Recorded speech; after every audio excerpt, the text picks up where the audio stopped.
கல்வி கற்க வந்தேன் குருவே. உன் ஜாதி என்ன? அசாதாரண வில்லாத்து திறமை கொண்ட கர்ணன் ஒரு சிறந்த குருவை தேடி பயணம் தொடங்கினான். அப்போது உலகிலேயே சிறந்த ஆயுத குரு பரசுராமர் தவத்தில் இருந்தார். கர்ணன் பணிவுடன் அவரிடம் சென்று, எனக்கு ஆயுத கல்வி கற்பிக்க வேண்டும் என்று கேட்டான்.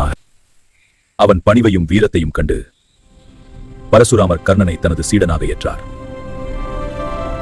அவ்வாறு ஆரம்பமானது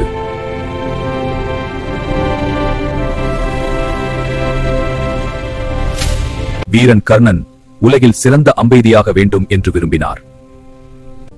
ஆனால் பரசுராமர் க்ஷத்திரியர்களுக்கு கல்வி கற்பிக்க மாட்டார்.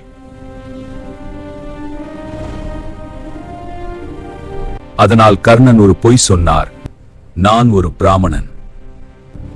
அதனால் கர்ணன் ஒரு பொய் சொன்னாமணன் என்று இலக்கு தாக்கப்பட்டது.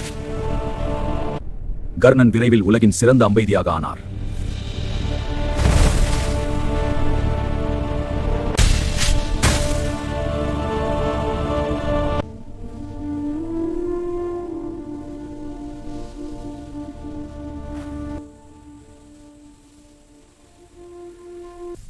அந்த நேரத்தில் ஒரு விஷவண்டு கர்ணனை கடித்தது.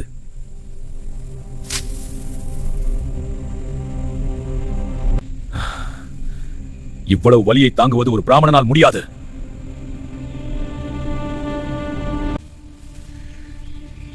இவ்வளவு வலியை தாங்குவது ஒரு பிராமணனால் முடியா.